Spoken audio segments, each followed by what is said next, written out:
qui attendait la guérison. Là se trouvait un homme malade depuis 38 ans. Un homme malade depuis 38 ans. Quelle souffrance! Combien de médecins qu'il a consultés? Ce corps souffre pendant 38 ans. Mais cet homme, je pense qu'il était fatigué par des piqûres. Il était fatigué par des diagnostics. Il était fatigué par des comprimés. Mais les médecins qui les suivaient, parfois, il avait dit que ça, c'est ces patients. Je pense que parfois, il peut mourir de malheur 38 ans. C'est que tu mets un enfant au monde, il grandit, il termine les études, il peut aussi se marier et faire des enfants et avoir de l'argent et être un grand homme dans le monde. 38 ans, malade, quelle souffrance. Parfois, on se moquait même de lui. Il était fatigué. Des consultations tout le temps, lorsque les médecins le voient bien, ah, toujours lui. Son cas vraiment, parfois il peut le négliger en disant que je prends d'abord les autres, toi je vais te regarder après. Parce qu'il est fatigué de lui. Et ces malades étaient là, voulaient se jeter encore dans l'eau pour avoir la guérison.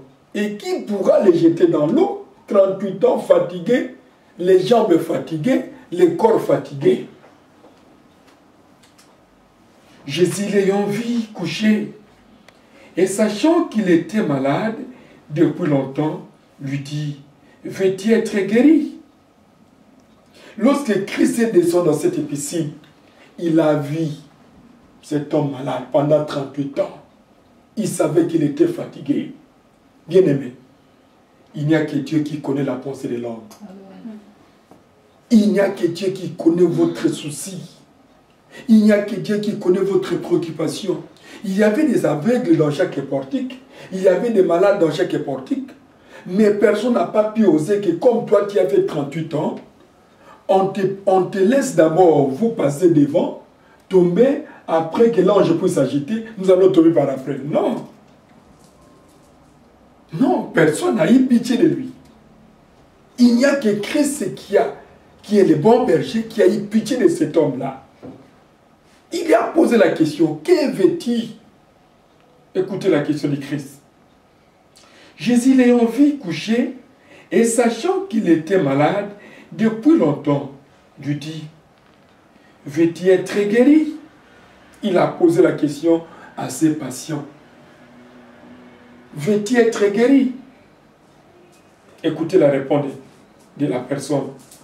Les malades répondit, Seigneur, je n'ai personne pour me jeter dans la piscine quand l'eau est agitée. Et pendant que j'y vais, un autre descend avant moi. Alléluia. Amen. Christ a posé la question, veux-tu être guéri? Il devrait répondre que oui. Il n'avait pas répondu à la question de Christ. Il a donné des explications.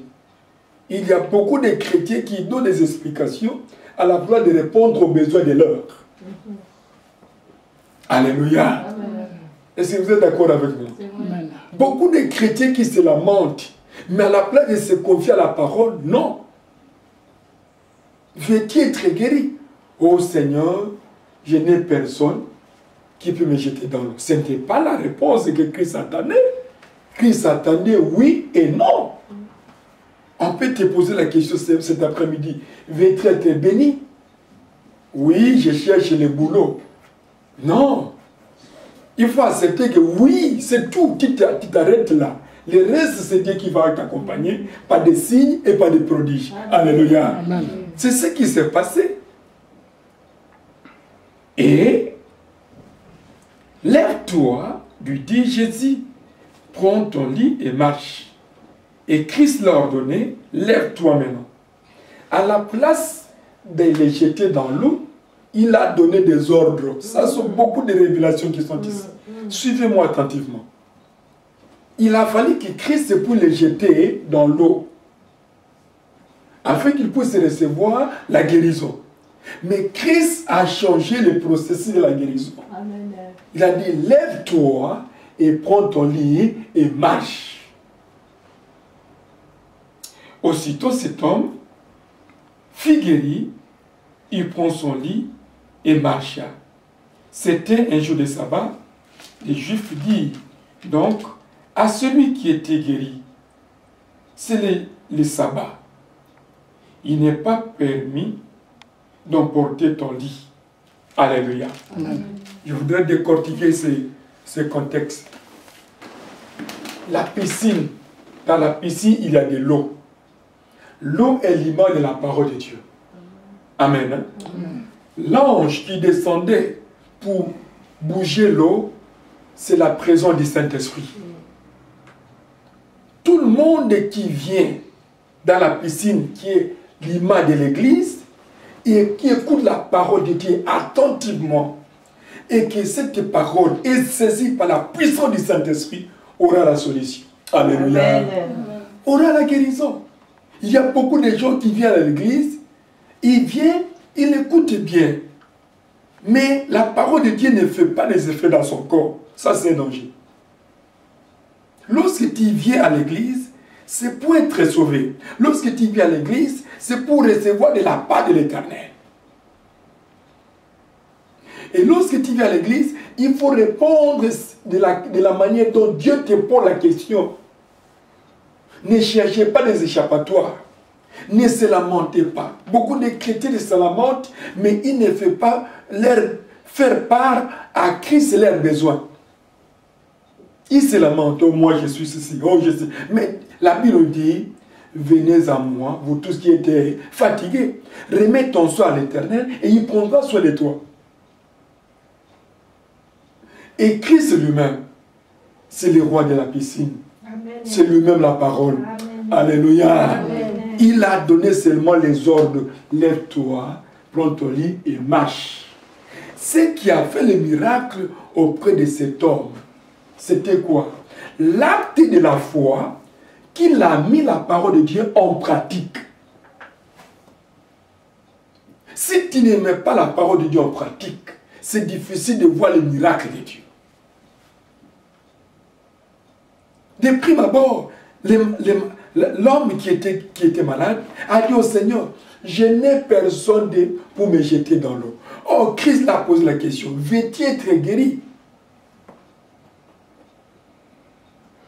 Et lorsque Christ a pris l'autorité, il n'a pas regardé son ignorance.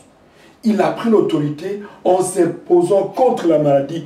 Prends ton lit et marche. Gloire à Dieu, parce que la personne a compris les messages de la foi.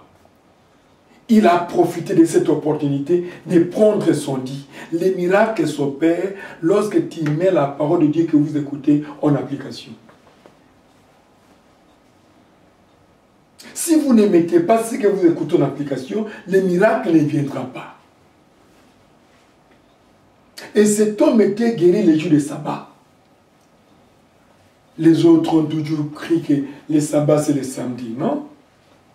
Les sabbats ce n'est pas les samedis. La Bible est claire. Les sabbats c'est le dimanche. Parce que Christ s'était ressuscité les premiers jours de la semaine après les sabbats. Alléluia. Amen. Il était ressuscité les premiers jours de la semaine. C'est le lundi. Après les sabbats. Les sabbats, c'est le dimanche. Ce n'est pas le samedi. Les sabbats, c'est le dimanche, ce n'est pas le samedi. Mon peuple périsse parce qu'il leur manque de la connaissance. Et les premiers jours de la semaine, c'était le lundi. La résurrection de Christ, c'était le lundi. La Bible est claire. Si vous doutez, un jour, on va voir avec les Écritures. Point B. Quelques exemples du ministère de guérison dans le Nouveau Testament. Nous voyons le point A, le ministère de guérison du Christ. L'exemple qu'on vient de voir. Point B, le ministère des 12 apôtres. Matthieu 10, versets 1 à 11. Quelqu'un peut nous lire.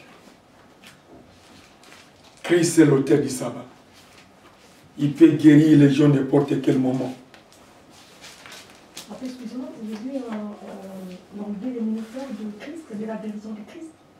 A, les ministères des guérisons du Christ. B, les ministères des 12 apôtres.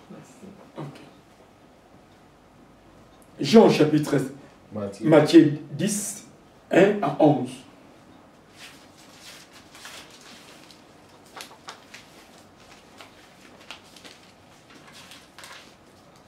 Matthieu 10, 1 à 11. Matthieu 10, tout à l'heure. Matthieu 10, 1 à 11. Puis, ayant appelé ses 12 disciples, il leur donna le pouvoir de chasser les esprits impurs et de guérir toute maladie et toute infirmité. Voici les noms des 12 apôtres. Le premier Simon, appelé Pierre, et André son frère, Jacques, fils de Zébédée, et Jean son frère, Philippe, et Barthélemy, Thomas, Matthieu, le publicain, Jacques, fils d'Alphée, et Thaddée, Simon, les Canaanites, et Judas l'Iscariote. C'est lui qui livra Jésus. Tels sont les 12 que Jésus envoya après leur avoir donné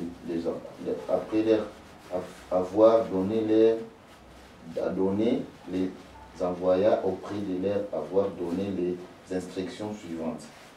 N'allez pas vers les païens et n'entrez pas dans leur ville des Samaritains.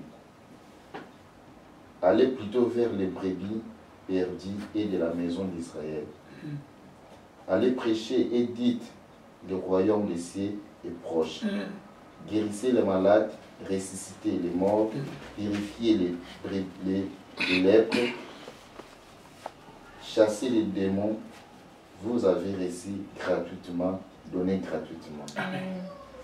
Ne prenez ni or, ni argent, ni monnaie dans vos ceintures, ni sac pour les voyages, ni dés tuniques, ni souliers, ni bâton, car l'ouvrier mérite sa nourriture. Amen. Amen. Hein? Amen. Nous voyons les ministères des apôtres. C'est un enseignement très profond et c'est pour votre bien. Puis, ayant appelé ses 12 disciples, Jésus-Christ avait 12 apôtres et 70 ou 70 disciples. Environ aussi les ministères des 70 disciples. Mais aujourd'hui, nous voyons les ministères des 12 apôtres. Puis, ayant appelé ces 12 disciples, leur donna le pouvoir de chasser les esprits impies, de guérir toute maladie et toute infirmité. Ça, c'est Christ qui les a donné le pouvoir. Ce pouvoir vous a été donné aussi après les baptêmes d'immersion. Alléluia. Amen. Vous êtes aussi serviteurs, servants de Dieu dans les champs missionnaires. Si tu vois un cas pathologique qui t'arrive, qui te présente, avec le pouvoir que Christ vous a donné, chassez les démons. Priez pour lui. Ne dites pas non, je dois appeler les pasteurs. Parfois le pasteur est occupé. Parfois le pasteur est en voyage.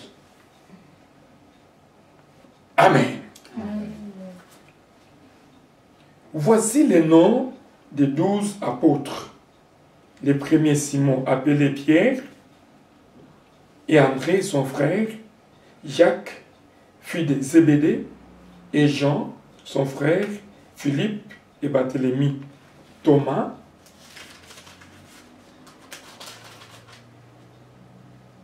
et Matthieu, les publicains, Jacques, fils d'Alphée, et Thaddée, Simon le Cananéen,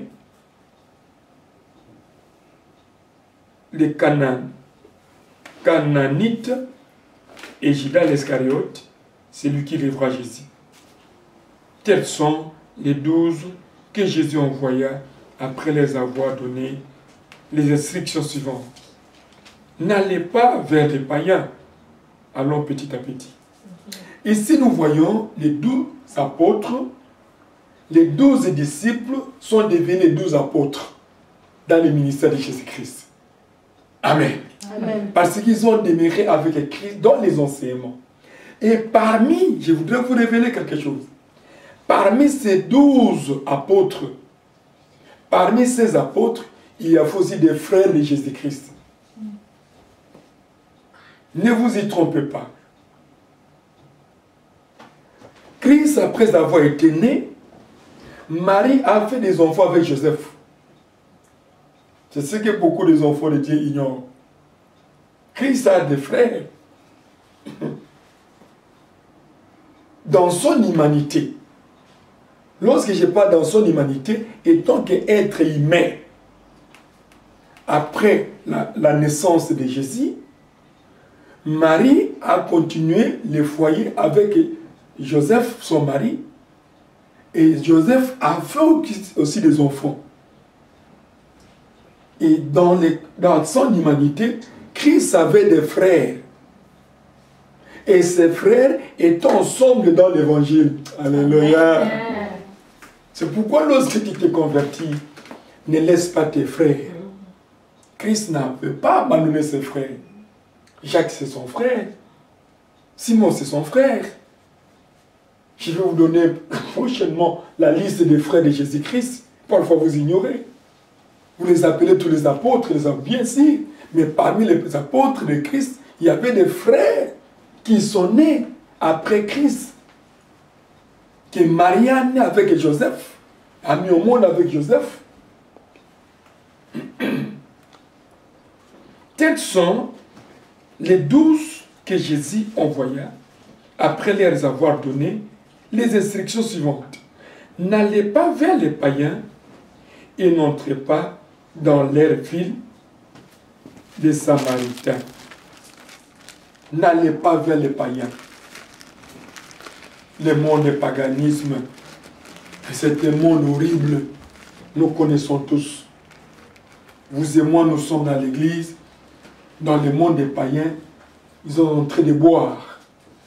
Ils sont en train de faire l'ambiance. Ils font n'importe quoi. Mais Christ, de prime abord, il les a envoyés d'abord vers qui? Voyons la réponse.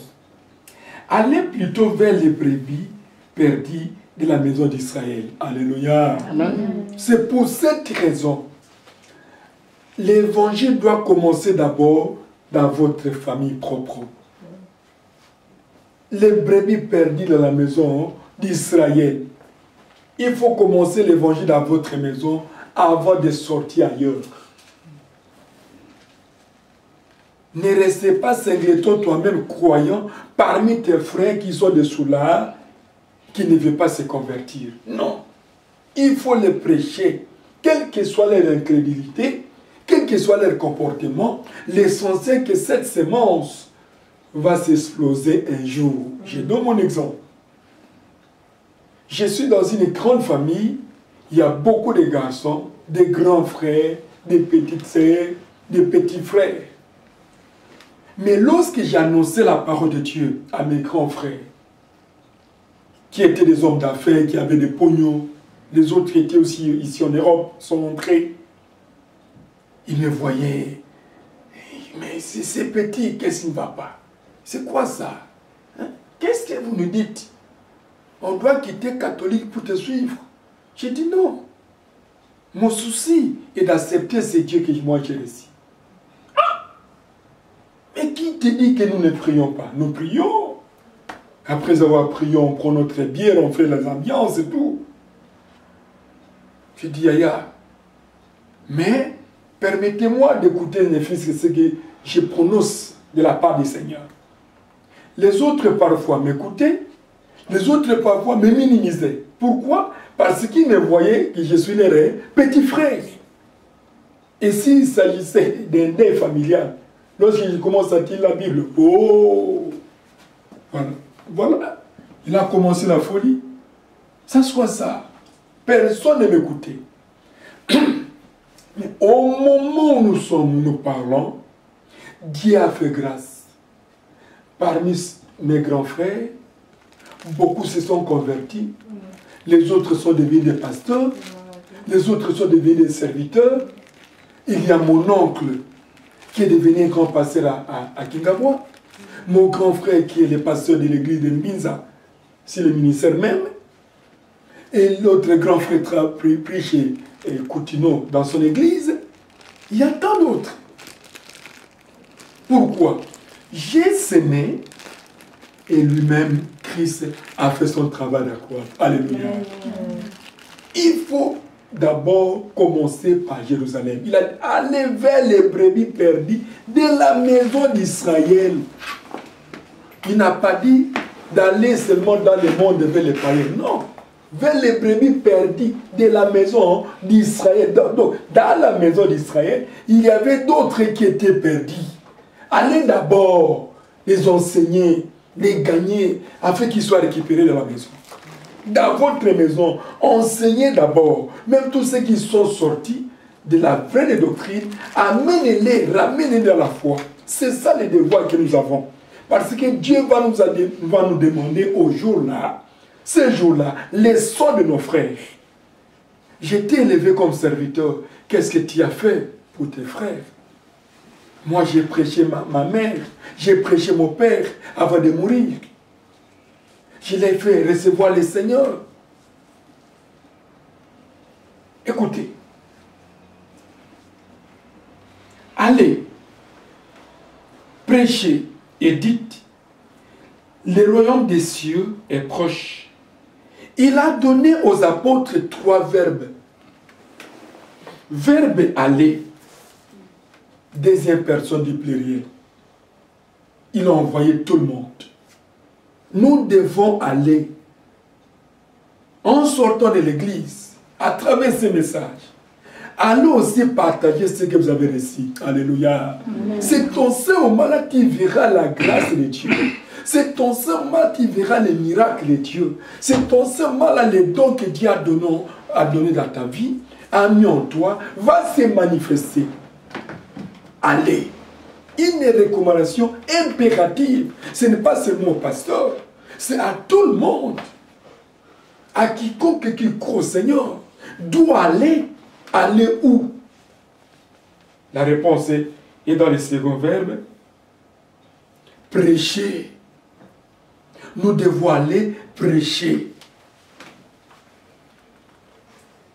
Prêcher, c'est annoncer, proclamer, dire quelque chose de la part de Dieu. Il n'a pas fait l'acception des personnes. Il n'a pas dit seulement aux femmes. Il n'a pas dit seulement aux hommes. Il a dit allez prêcher à tout le monde, quiconque qui l'accepte comme roi et Seigneur. Troisième verbe, dire que le royaume des cieux est proche. Le royaume des cieux, c'est quoi? C'est la justice, la paix, la joie à l'aide du Saint-Esprit. Alléluia. C'est ça la signification du royaume des cieux. Prêcher la paix aux gens, prêcher la joie, et que le Saint-Esprit t'accompagne dans vos prédications pour convaincre les gens. Les gens du monde ne peuvent pas être convaincus par nos paroles, non. Par mon expression, non. C'est le Saint-Esprit qui convainc quelqu'un. En ce qui concerne les péchés, les jugements et la justice. Il a donné cette recommandation aux apôtres. Guérissez les malades. Nous avons le pouvoir de guérir les malades. Ressusciter les morts. Purifier les lépreux. Chasser les démons. Vous avez reçu gratuitement, donnez aussi gratuitement. Il ne faut pas demander l'argent lorsque le Seigneur se manifeste dans la vie d'un chrétien par ton canal. Non, tu n'es qu'un instrument. Le véritable guérisseur, c'est Jésus-Christ lui-même. Amen. Amen. Il a donné l'ordre. C'est très dangereux de monnayer les dons de Dieu, pas l'argent. Parce que tu es guéri, vous devez, je vous donne la facture. Autant des francs, des francs congolais, autant d'euros, autant de dollars. Non. Lorsque la personne est guérie, que la gloire revienne à l'Éternel. Et Dieu va te récompenser d'une manière ou d'une autre. Amen. Amen. Ne prenez ni or, ni argent, ni monnaie dans votre ceinture, ni sac pour le voyage, ni dette unique, ni souliers, ni bâton, car l'ouvrier mérite son salaire. Oh, comme je vous ai guéri, tu me donnes les souliers. Comme tu as reçu la guérison par mon canal, tu me donnes parfois la voiture. Laissez les chrétiens, les fidèles eux-mêmes s'exprimer par son sentiment. Alléluia. Lorsqu'un chrétien s'exprime par son sentiment, il peut te donner plus que ce que tu as besoin. Dieu sait que vous avez besoin d'argent. Dieu sait que vous avez besoin de vêtements. Dieu sait que vous avez besoin de souliers. Mais à travers sa guérison, lui-même en lui va dire, ah, non, cet homme de Galilée m'a guéri à travers l'homme de Dieu. Non, je dois être reconnaissant devant mon Dieu. Et ma reconnaissance va retomber sur toi. Alléluia. Amen. Je vous donne un exemple palpable. Là où on a bâti l'église, la direction du ministère mondial d'évangélisation à Kassavo. C'est papa, c'était fils papa légionnaire. Depuis sa naissance, il s'est converti dans l'église catholique, servait dans l'église catholique et devenu papa légionnaire. Lorsqu'on dit papa légionnaire, c'est papa de plusieurs démons dans le monde démoniaque et sur le plan de la délivrance. Et ce papa était cloué pendant 2 ans, dormait toujours au lit. Ici, la peau est enlevée. On les tournait souvent comme ça pour mettre des poudres. Il ne marchait pas, il ne se levait pas. Les prêtres venaient tout le temps lui donner des communions. Parce qu'il était le leur. Moi, j'étais sur Rebou 86. Le Seigneur me parle que je vais manifester ma gloire à travers ces papas-là. Vous allez faire un jeûne de 3 jours avec tous ces enfants. Le 3e jour, tu vas intervenir. Je suis venu, j'ai dit à ces enfants, ils n'ont pas hésité. On a jeûné ensemble dans la même parcelle, dans les grands salons. 3e jour, je suis parti pour entrer dans sa chambre. Il faut me faire comme ça. L'odeur que tu ne peux pas supporter, au moins que tu sois médecin. Mais je me suis maîtrisé. Je l'ai trouvé au lit. Il parlait, mais il ne marchait pas. Il faisait tout au lit. Et je l'ai fait accepter le Seigneur. Papa Mavakala. Après avoir accepté le Seigneur, j'ai dit, aujourd'hui le Seigneur va te visiter. J'ai commencé la prière. Au nom de Jésus-Christ de Nazareth. Lève-toi. Assis-toi. La nuit passée, je ne saurais pas. J'ai dit, au nom de Jésus-Christ, que moi je t'ai amené. C'est Christ qui a guéri autant de la Bible. Il est le même. Il fera aujourd'hui des miracles dans ta vie. Et le papa, d'un coup, il s'est assis au lit. Ah! J'ai dit, au nom de Jésus-Christ, lève-toi et marche. Je ne saurais pas passer. J'ai dit, non. Mettez la parole de Dieu en application. Suivez ce que je vous dis. Je vous dis de la part de Dieu. Au nom de Jésus-Christ, lève-toi. Le papa s'est mis.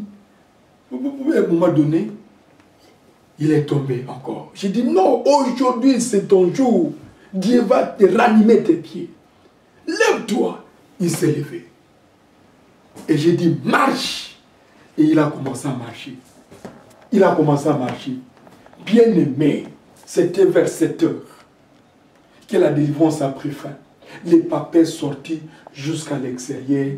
Il a frappé les mains. Ah! Catholique et nous tromper. Aujourd'hui, moi, Mavakala, je suis vivant et debout. Après 2 ans, bloqué dans la chambre. Je ne voyais pas l'extérieur. Et après sa guérison, il était tout le temps à l'église, assis écouter la parole de Dieu. Le 2e jour de sa guérison, il a vu Jésus-Christ l'apparaître dans la fenêtre. Et Christ l'a appelé par son nom. Mavakala, suis venu te sauver. Et la voix est partie, et l'image est partie. Jusqu'à sa mort, il était fidèle à l'église. Il a fait encore plus des années. Et avant sa mort, un jour, il a appelé ses enfants, et nous tous ensemble. J'ai une réunion d'ensemble, en famille. Moi, je me suis présenté, j'y croyais. Parfois, il pouvait nous dire quoi? Oh non, il a fait son expertise. Il a dit, mais cet homme de Dieu, c'est un enfant que je connais très bien. Il venait chaque fois prendre les pains de jetons à Kassaboubou. Dans 118. Mais à ma grande surprise, je l'ai vu serviteur, gloire à Dieu. Mais son Dieu m'a guéri, moi, Mavakala. Si je rassemble le montant total des frais des produits que vous avez achetés pour ma guérison, je peux acheter une parcelle. Mais moi, je donne ma parcelle, cette place comme un vin à l'Éternel. Alléluia. C'est pourquoi le ministère même est monté à Kassabou jusqu'aujourd'hui. Il a dit, laissez-lui servir Dieu dans ma parcelle, c'est moi. Qui ne paye rien. Et on ne paye rien. Sauf l'eau et le courant, car c'est l'argent de la société. Jusqu'aujourd'hui. Pourquoi? Parce que Dieu m'avait assisté, utilisé par ce ministère de la guérison. Et partout qu'on a eu des assemblées, on a reçu d'une manière gracieuse de la part de l'Éternel. À l'allumement, ce papa s'est donc été pourri pendant 12 ans. Il y avait des sangs qui sortaient, des pis. Donc avant de manger, il doit prendre de l'eau chaude, mettre dans sa bouche, jeter des pis, et les pis sortent. Là, il peut avoir le goût de manger. Sans quoi? Non, pendant 12 ans. Et le jour où je suis arrivé, c'était une journée de la croisade, j'ai prié pour lui. La guérison était instantanée sur place. Les plaies sont séchées. La bouche a reçu son goût propre. Et après sa guérison, il a reçu les jambes. Alléluia. Et il nous a donné la place pour louer l'Éternel jusqu'aujourd'hui. 2e assemblée à Biza. À Manounou, mêmement. Beaucoup de témoignages. Allons-y pour gagner le temps. Point C. Le ministère des 70 disciples. Luc 10, 1 à 24. Nous voyons le B, c'est le ministère des 12 apôtres. C'est le ministère des 70 disciples. Jésus-Christ avait 12 apôtres et 70 disciples. Amen. Hein? Amen. Si on vous pose la question. Luc, quelqu'un peut nous lire rapidement. Voilà, c'est le point 2. Bon, nous disons pour gagner le temps, Luc 10, 1 à 30, à 24.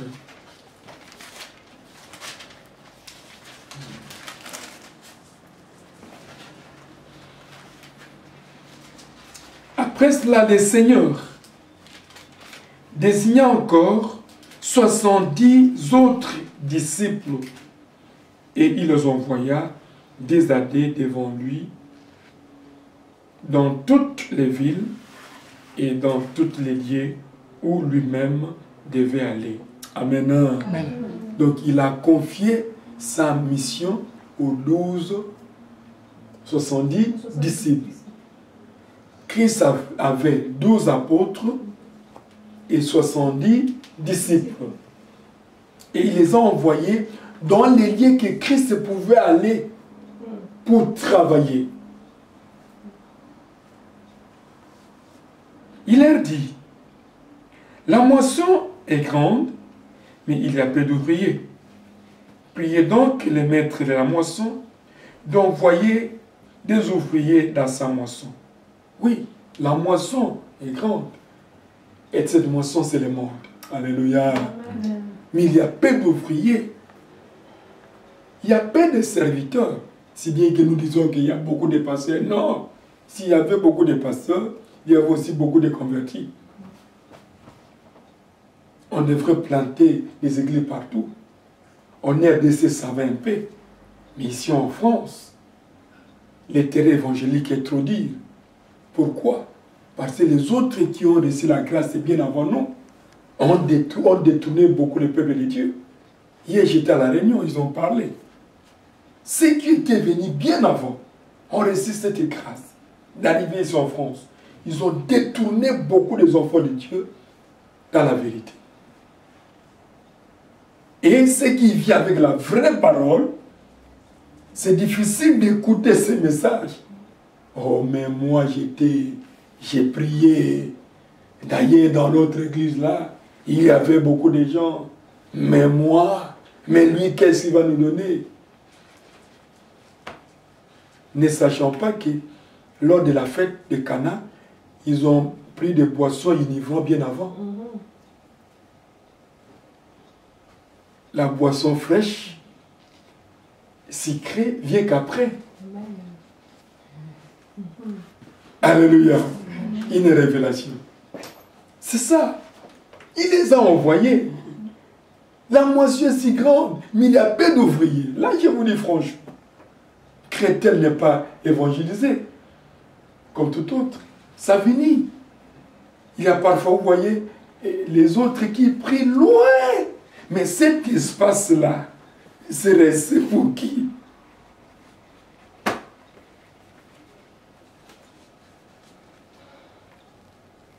Partez et voici, je vous envoie comme des agneaux au milieu de loups. Ne portez ni bourse, ni sac, ni souliers, ne saluez personne en chemin.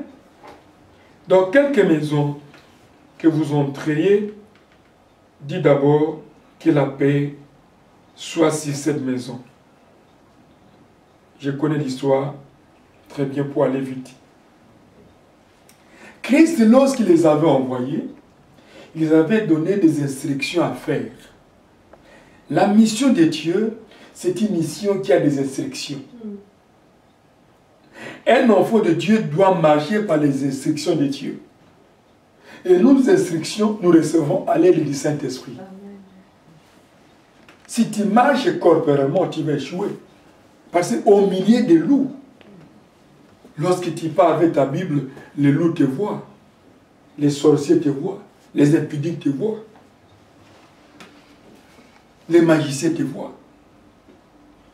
Mais il faut marcher selon la directive du Saint-Esprit. Ne saluer personne. Souvent, lorsque je suis dans des croisades, si je sors, je ne salue personne. Le couloir est vide et encadré par des serviteurs. Sauf le service de protocole qui a mis la Bible jusqu'à la chaise. Jusqu'à ce que je vais terminer l'opération de prier pour les malades. Ce sont les instructions du Saint-Esprit. Et c'est pourquoi nous devons écouter les instructions que le Saint-Esprit nous dit de la part du Seigneur. Les conseils par l'expérience. Si les apôtres, les disciples ont vécu des succès à l'époque de Jésus-Christ parce qu'ils ont écouté les instructions de la part de Dieu. Ce n'est pas les instructions qui viennent de la part de ton cœur, de ta chair, de ta conception, de tes raisonnements. Non.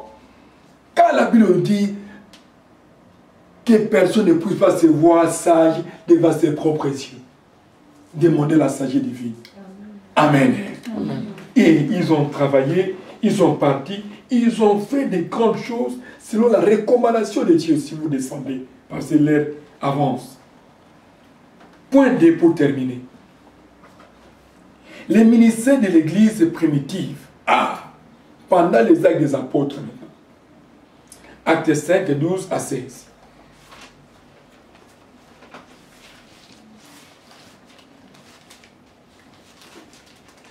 Actes 5, 12 à 16.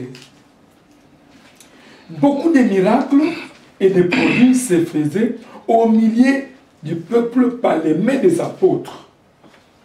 Ils se tenaient tous ensemble au portier de Salomon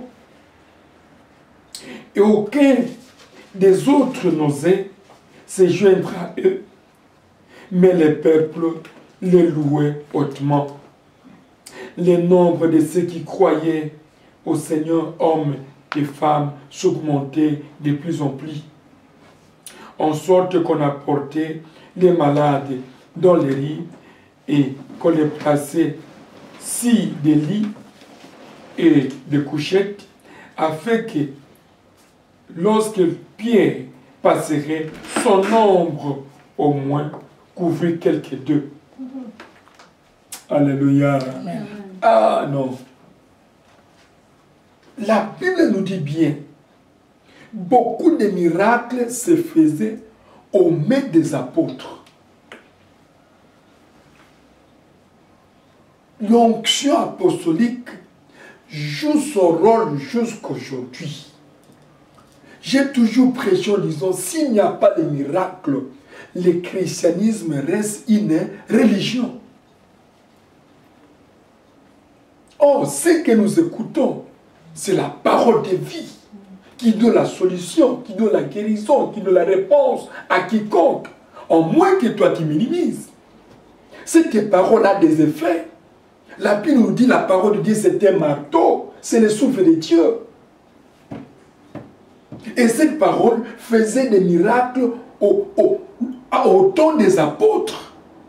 Ils prêchaient la même évangile, les mêmes évangiles s'il vous plaît, la même parole que Christ a prêché, que Jean-Baptiste a prêché. Des miracles terribles. On amenait des malades de gauche à droite. Les autres les transportaient dans des...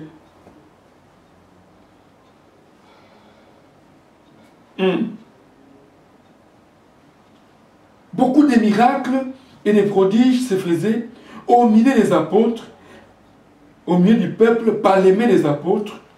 Ils se tenaient tous ensemble au portier de Salomon. Dans les tombes de Salomon, ils étaient là.